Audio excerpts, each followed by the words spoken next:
Hello everyone, in this video I will show you how to fix Galaxy S24 ghost touches on screen issue. So before starting the video, don't forget to subscribe the channel and also press the bell icon. So to fix this issue, first of all open settings. Now in settings scroll down and here click on software update.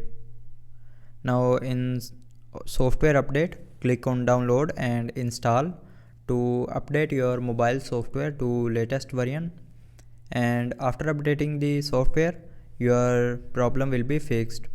But if it doesn't fix your problem, then the second solution is swipe down and open quick settings panel and click on this icon.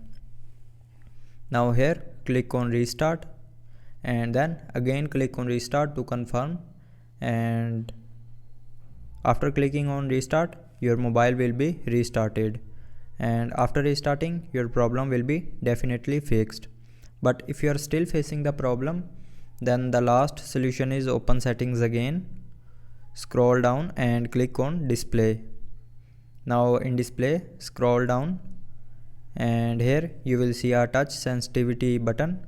So to fix this issue, turn off this button, and after turning off this button your problem will be fixed.